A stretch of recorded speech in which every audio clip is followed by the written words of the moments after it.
Auzu billahi minash shaitanir rajeem. Allah's name is taken as a refuge from the harms of the shaitan. Bismillahir Rahmanir Rahim. Allah, in the name of the most merciful and the most beneficent. Assalamualaikum wa rahmatullahi wa barkaatuhu. Dear viewers, in the previous part 3a, we have been discussing the adabs of wazu. We have already discussed up till the 16th point, so we begin again from the 16th adab of wazu. When applying masah on the ears, to insert each little finger into each ear hole respectively. Number 17, to use the little finger of the left hand when washing between the toes by inserting from the lower side of them. Number 18, to shift the ring when washing the hands. It is necessary to shift the tight ring. It is also farz to shift it.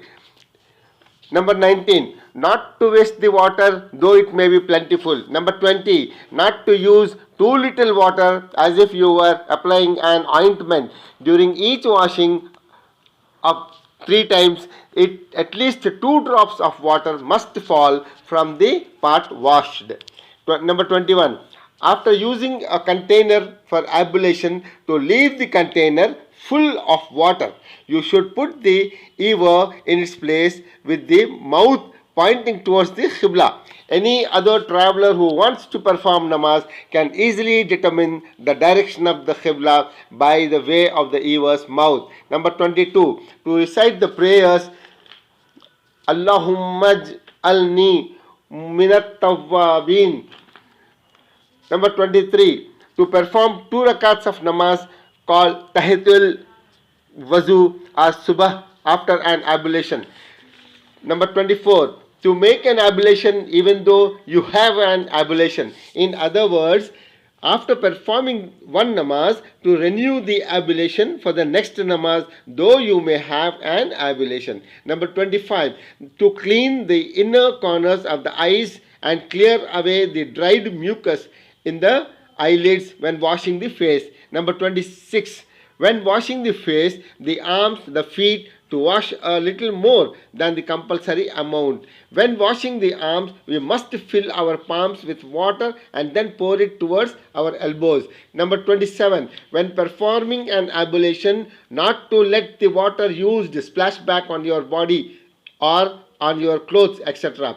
Number 28, Ibn Abidin says, while listing the things that nullify an ablution, writes that if something that is not makruh in your mazhab is farz in another mazhab, it is mustahab to do it also.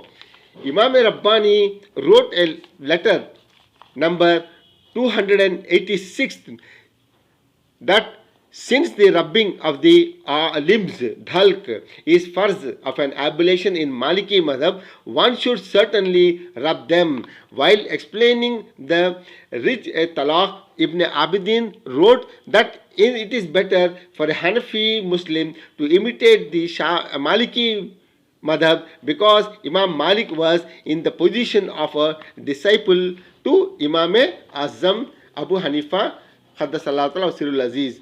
There are 12 prohibitions in performing an ablution. Doing them is either haram or makruh. They are as follows. 1. When relieving oneself or urinating in the toilet or outdoors, one should not turn one's front or back towards the Qibla. It is makruh also to stretch one's feet towards the Qibla or the Quran Al-Kareem. If the Quran Al-Kareem is above your level, it will not be makruh. One can enter the toilet with the Quran Al-Kareem or an amulet that is wrapped up in a separate cover. 2. It is haram to open one's private parts in company in order to make taharat. Number 3. One should not make taharat with one's right hand. Number 4. When there is no water, it is makruh to make taharat to clean oneself with food products, manure, bones, animal foods, coal, someone else's property, a piece of flower pot or tile, reeds, leaves, or a piece of cloth or paper. Number 5. One must not spit or throw mucus into the pool where one makes an ablution. Number 6, one should not wash more or less than the prescribed number of times of the limbs of ablution, nor wash them more or fewer than the 3 times.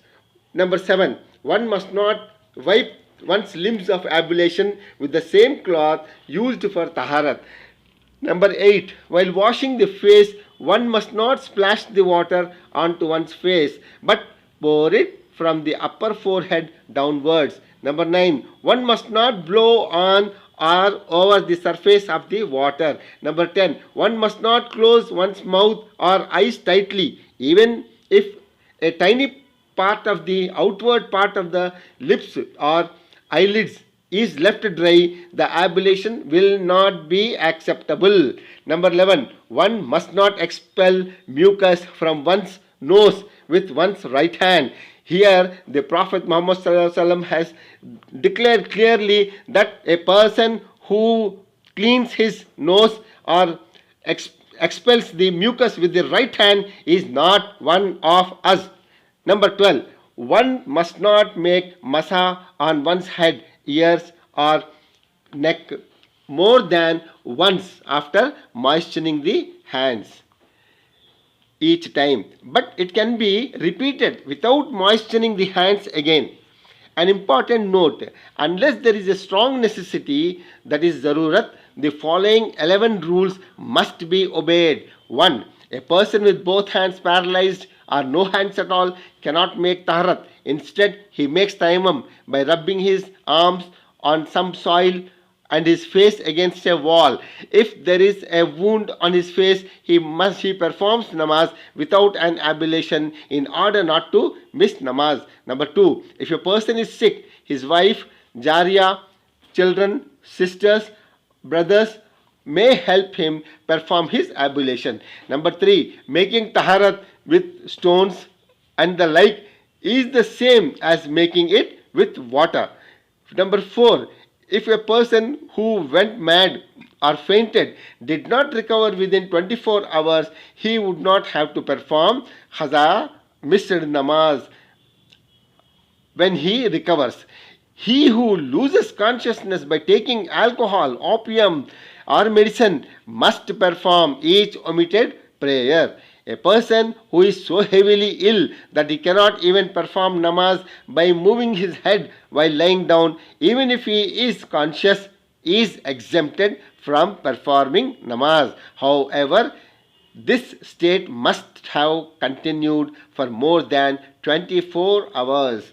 Number 5, it is mustahab, a source of blessing, to use special baggy trousers to cover up the head when entering the toilet. Number 6, when entering the toilet, one must not hold something in one's hand containing Allah Ta'ala's name or pieces of writing from the Quran al-Kareem.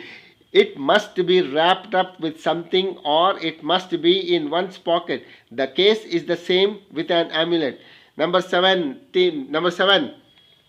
one must enter the toilet with one's left foot and go out with one's right foot.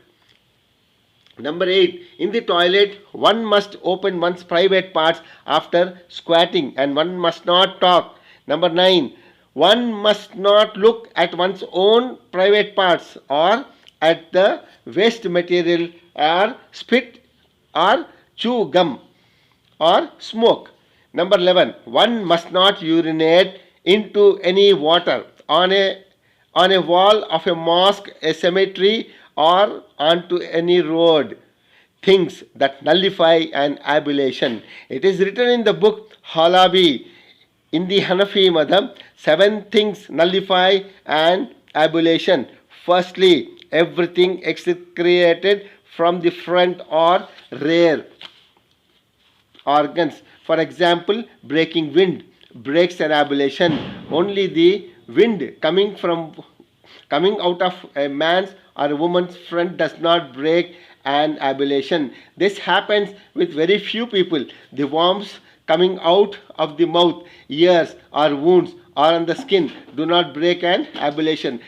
When the point of an enema or a man's finger is inserted into one's back and taken out, and if it is moist, it breaks an ablution. If it is dry, it would still be better to renew the ablution. The case is so with everything that is partly inserted into the anus. If something is inserted and taken out wholly, it breaks both an ablution and a fast.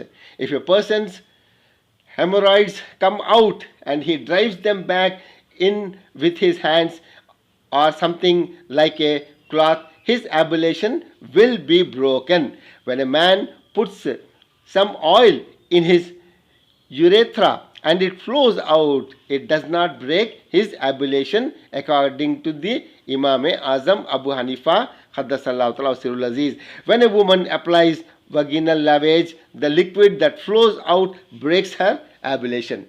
It is permissible for a man to insert into his urethra a small natural cotton wick, lest he will release urine inadvertently. In case there is suspicion of leakage, it is mustahab for a man to do this.